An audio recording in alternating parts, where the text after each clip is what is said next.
Thank you for the opportunity to present our work we've done over the last year to understand correlates of protection from SARS-CoV-2 infection. This is perhaps relevant to an HIV community in that it's proved much quicker and easier to find a correlate for SARS-CoV-2 than for HIV, where we still struggle. Firstly, to declare no conflicts. Secondly, you might have noticed the title might have seemed a little unusual. To want to discuss immunology versus immunity. What do I mean by that? Well, whenever we're exposed to an infection or indeed any foreign agent, we make a variety of immune responses to that. And those might be mediated by B cells in the form of neutralizing or non-neutralizing antibodies, ADCC, or T cells where we might elicit both CD4, CD8 responses, and some of them might be polyfunctional or more effective than others. And we're quite familiar with the concept that these particular responses have different effects on different infections. So, for example, antibody responses we use as a correlate of immunity for a variety of acute viral infections like influenza, measles, hepatitis B. We measure the antibody levels to know if someone's protected. On the other hand, for T cells, we have an assay to detect T cell responsiveness in tuberculosis. We also think that T cells are important for control of viral infections like chronic herpes virus infections, CMV, EBV, etc. So when presented with a new infection, we would really like to know which of these is most functional. And that's for two reasons. One is we'd like to know what predicts protection. How might we test if someone's immune? And if something predicts protection, it doesn't necessarily mean that it is the molecule that mediates protection.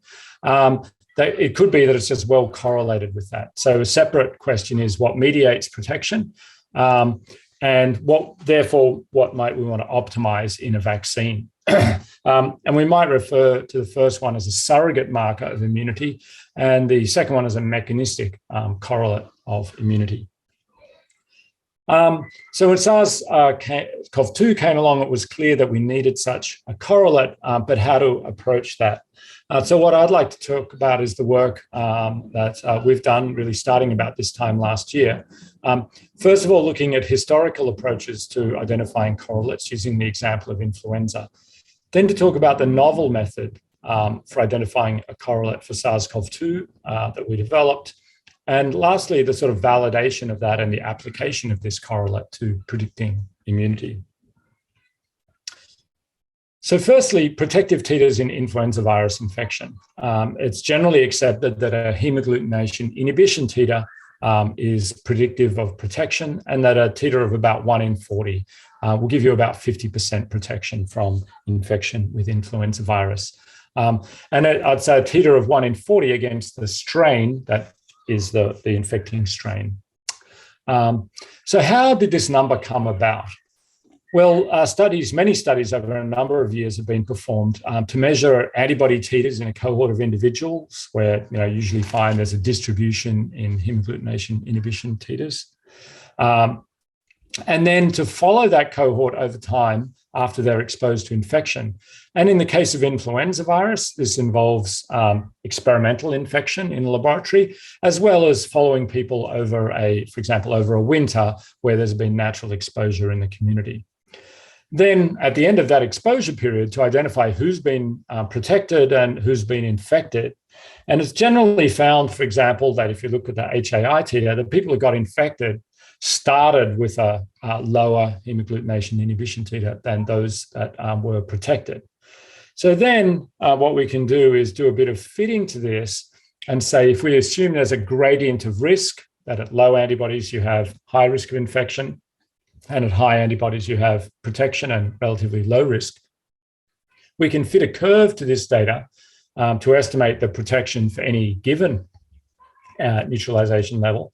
And we can also estimate the IC50, which is where this 1 in 40 number comes from, the level of antibodies at which you get 50% protection from infection. So that was what was sort of done historically for flu. But this time last year, we had no longitudinal data on antibodies and risk. So although there had been phase 2 and phase 3 clinical trials, they didn't have the results for all the antibodies before the trial. So it wasn't possible to do this type of analysis. But what we did have at the time was the phase 2 immunogenicity studies from 7 different vaccines. And so for each of those, they had run neutralization assays and measured the neutralization titer in their particular assay for a given vaccine. And we also had the phase 3 efficacy studies, the matched phase 3 efficacy studies for those 7 vaccines. So we could say, this is what the antibody level is, and this is what the protection observed was. And so you can then try and answer the question, does neutralization predict protection? The major challenge right up front is that there's no standardized assay for measuring neutralizing antibody. So all 7 different phase 2 studies use different assays. So you can see here that the Moderna study used a PRNT80, Novavax and IC99, Pfizer, PRNT IC50. So as we've reviewed elsewhere, it's difficult to directly compare these numbers between assays because they're measuring somewhat different things. But fortunately, all of them had a normal convalescent control group in the study. Now, that's a little bit problematic because there was no consistent definition of what a convalescent subject was, how long after infection. But nonetheless, we could normalize all of the results, at least within the one assay, to the convalescent subjects studied in the same assay. So when you do that, you can then compare between different studies and assays. And in addition to this sort of challenge with normalization of the neutralization data, also the efficacy reported in the phase 3 studies, there were slightly different definitions of mild, moderate, and severe infection. Now, all of those limitations on sort of comparing between studies notwithstanding, this is what you get when you plot the normalized neutralization titer on the x-axis against the protective efficacy observed in the phase 3 trials. And you can see there's actually a very good correlation there. And Earl and colleagues later performed similar analysis, and found the same result. So now we can say that neutralization is correlated with protection, with vaccine efficacy. But we can't necessarily use this very easily to predict what the efficacy of a new vaccine will be. What we need is a more mechanistic relationship. And so what we'd like is a protection curve that predicts for any neutralization titer what the level of protection would be. So just thinking about what this data means and how to interpret it. So for example, convalescent subjects, they're marked in blue on the left here. So they will, and shown schematically on the right, so they have a mean neutralization titer of 1 because everything was normalized to convalescence, and they have some distribution around that. They also observe about 89% protection from reinfection in people that have recently been exposed to infection. So a very simplistic approach would be to use a cutoff approach. So to say, okay, 89% protected, 11% were infected. So let's just find the neutralization titer, which would, separate the bottom 11% of most susceptible individuals. That would be one way of finding a threshold. But as I mentioned, we don't think it's sort of black and white that you're protected above this and susceptible below. There's probably some gradient, some point at which you have 10% protection, 50% or 90%. So we could try and fit a curve that would, where we had a total of 11% that were susceptible based on the different protection at different antibody titers. Now, the problem is if you do that just for one study, just for the convalescents, you have a trade-off between the IC50 and the slope of that curve. So you could sort of move it back and forwards. So you can't uniquely identify it. But as I mentioned, we had 7 different vaccine trials, and we also had the convalescent subjects. So here is sort of illustrating the approach of sort of saying for each, what was the distribution of antibody levels for each vaccine and what was the protection level? So for example, at the bottom left is the convalescent subjects. They have a mean neutralization titer of 1 because everything's standardized to them, and they have 11% infected. Up the top, is a Moderna, has a mean neutralization titer about 4-fold higher than convalescent, and it has much higher protection as well. So if we fit simultaneously across all of these 8 data sets, then we can estimate the IC50 and that sort of slope of protection with antibody level. And when we do that, we find that an antibody level equivalent to 20% of the convalescent titer, it mediates 50% protection from infection. And we think that's equivalent to about 54 international units per mil in our assays. So now what you can do is, the relationship between protection and antibody level. So now we can say for any given mean neutralization titer in a vaccine trial and its distribution, we can predict what the efficacy would be. And on the right here, you can see the red line is the best fit of that function, and the shaded areas are 95% confidence intervals. But also in green, right in the middle there, you can see the results for Covaxin. They weren't actually fitted to the line. They came out after we'd done the analysis and fitted this curve. We had known in advance what the neutralization titer was, but the efficacy number came out in early March and fell almost exactly on our line, confirming in our minds that this functional relationship was actually useful at predicting vaccine efficacy. So everything I've talked about up to now has been based on the sort of primary outcomes of the phase 3 trials, which was protection against symptomatic SARS-CoV-2 infection. Now, in addition, they also looked at the frequency of severe SARS-CoV-2 infection. But even though the trials were very large with tens of thousands of individuals, there were less than 100 severe cases of SARS-CoV-2 identified across the combined trials. And in most trials, none of the vaccinated individuals actually had severe infection. So this is great for vaccine efficacy, not necessarily so great for trying to estimate protection against severe disease. But nonetheless, we can fit the same model for protection. Shown here, you can see the confidence intervals are substantially wider. And what we find is that whereas 20% of the convalescent antibody level was needed for protection against symptomatic, you only needed 3% of the convalescent antibody level for protection against severe disease, about 6-fold lower.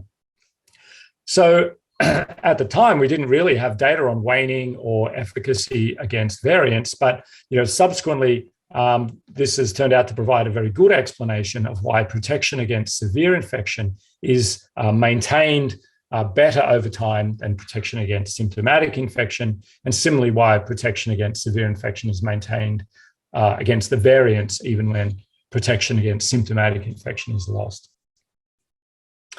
The first conclusion is that neutralizing antibody is a very good correlate of immunity to SARS-CoV-2 infection.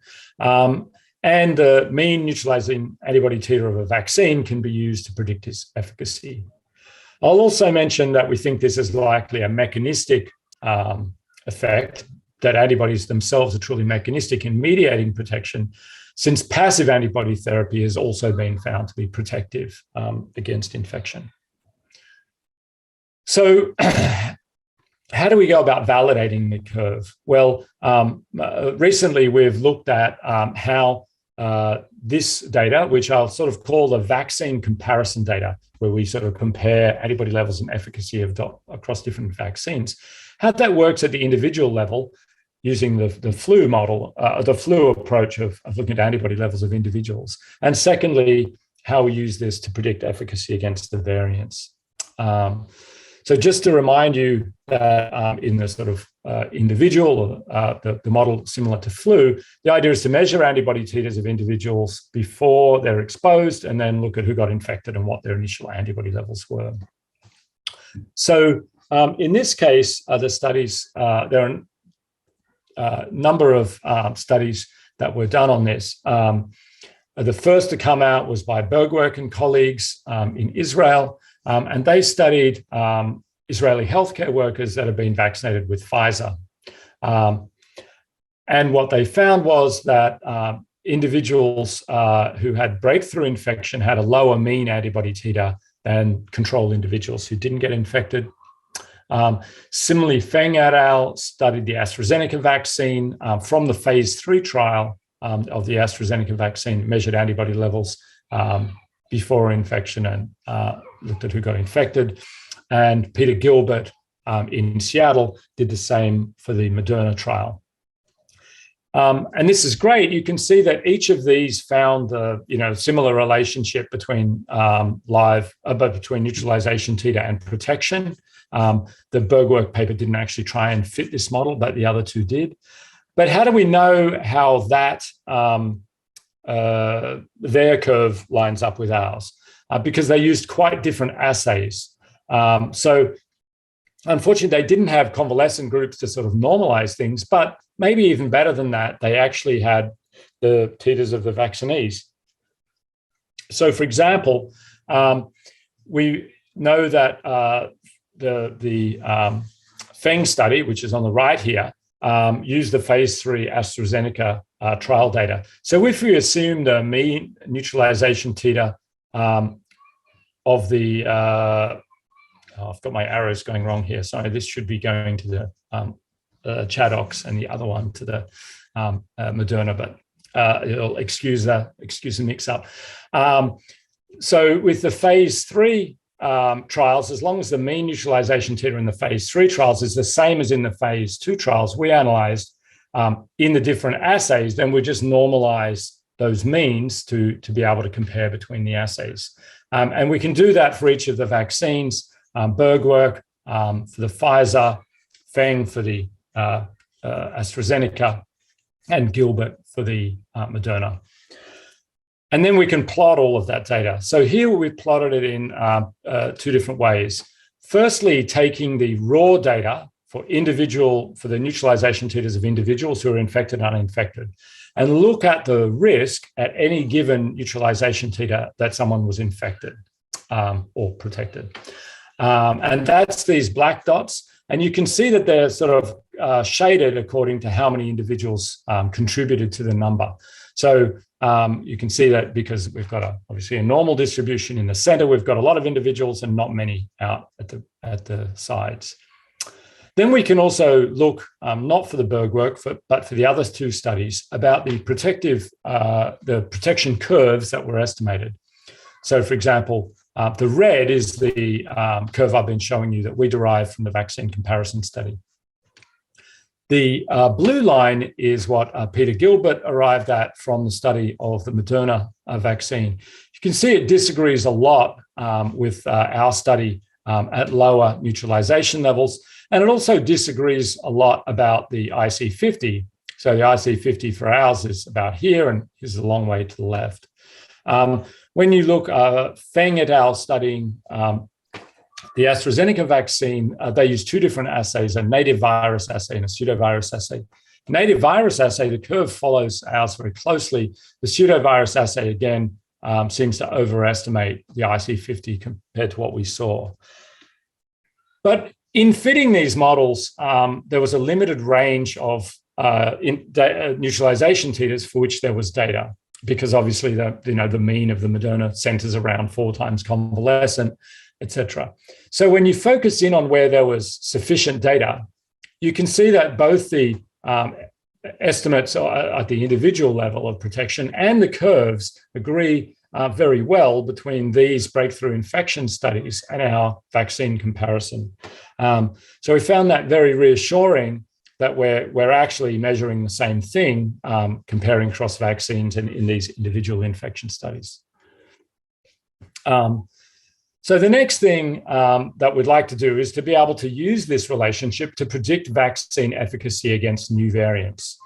For example, all of the vaccines studied in what I've talked about up to now have been using the ancestral spike, and all of the efficacy estimates are against the ancestral virus.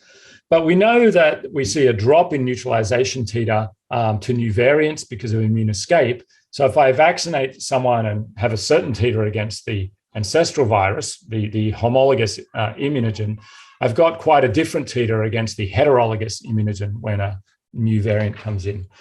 So there's a major question of, can we still use this approach to predict vaccine efficacy against the variants? So, for example, this is a study we published last year where we tried to look at the average drop in neutralization titer to a given variant compared to the ancestral virus. We found there was quite a difference across different laboratories and assays. So we used the average of the available assays. In some cases, 9 different studies were averaged, in some cases just 1. But you can see here, for example, that the alpha variant has a drop in titer of about 1.6-fold, the beta about 8.8-fold, the delta, I guess most relevant just before Christmas, about 4-fold. So as I said, this is the drop in neutralization from the ancestral to the variant for someone who was vaccinated with the ancestral. And then when Omicron came around in December, we did a meta-analysis of 4 different studies of the drop in titer and found the drop of about 10-fold, probably around that or even slightly more. So it is the most escaped virus that we've seen, variant that we've seen so far. So what we need to do then is take our existing model, which is all ancestral versus ancestral, and scale it to look at these drop in neutralization titers to the variant. So the first approach, a first way to visualize this is to move the dots. So for example, here you can see on the left, all of these are the ancestral titers and efficacy, and they're now in gray in the background on the right. And the blue and orange and purple dots are the alpha, beta, and delta variants, and the predicted titers based on the drop in titer and the predicted efficacies of different vaccines. So, for example, up here is Novavax, has about 4-fold the average convalescent titer against ancestral virus. And if you look at the alpha variant, as I said, it drops about 2-fold. And here's the drop in neutralization titer, and there's the observed drop in efficacy. Similarly, if you look at the drop against the beta variant, again, a much higher drop now, 8-fold. And here's the observed efficacy. So you can see that the drop in titer and the drop in neutralization titer is clustering around this line. But another way to visualize it is to simply scale the curves rather than the dots. So you can look at the different variants individually. So on the left is the same curve I've been showing you, ancestral versus ancestral. And then we've got the curves shifting right for the alpha, delta, and beta variants. And the colored dots there are the observed efficacies with symptomatic infection on the top and severe infection on the bottom. Now, here we've got much wider confidence in 95% confidence intervals. And the reason is because we don't just use the uncertainty in the model, which is what's shown on the left. We also use the uncertainty in our estimate of the drop in neutralization titer, the uncertainty in the mean neutralization titer of the vaccine, et cetera. So we've got broader 95% confidence intervals. But what we observe is that of all of the sort of reported efficacies against the variants of concern, if we look at the lower 95% confidence interval, 13 of 14 studies have an efficacy above that. Or if we include the ancestral, 22 of 23 studies have an efficacy at or above the 95% confidence interval. So this gives us confidence that we can actually estimate the efficacy of vaccines against variants. More recently, and this was done just before our Christmas and summer vacation, we aggregated data on Omicron neutralization from several studies that had come out as preprints at that time to look at what the average drop was, I said about 10-fold, and then to predict efficacy for different vaccines. So this is just a summary of that, where you can see the model prediction for different vaccines. So here is a predicted efficacy 4 months after vaccination, so allowing for waning immunity with the AstraZeneca or the Pfizer vaccine. And the triangles are the model predictions and the squares are the data. And here's the same 6 months after vaccination. And here is the predicted efficacy following boosting. So you can see that the model seems quite predictive of efficacy for these different vaccines. And obviously, we're very interested as more efficacy data comes out to look at that and confirm our findings. So what this means is that we think the model is very useful for predicting both the efficacy of new vaccines and the efficacy against new variants. So, for example, for a new vaccine, if we can work out what its mean neutralization titer is compared to the other vaccines or against ancestral, then we know where sort of on this axis we lie, and we get a prediction of what the efficacy will be. Similarly, if we have a new variant and we get a drop in neutralization titer to that variant, we can generate the sort of new curves predicting efficacy for that. So we think that this will be very useful going forward. So conclusions that the results of our vaccine comparison approach have been validated by a more traditional analysis of titers in breakthrough infection. Neutralizing titer predicts protection against new variants as well as the homologous vaccine virus strain. And it also accurately predicts waning immunity, which I don't really have time to present today. Future challenges are that all of this has been sort of considering people exposed to the ancestral immunogen. But now going forward, we're going to have people with a wide heterogeneity of exposure histories.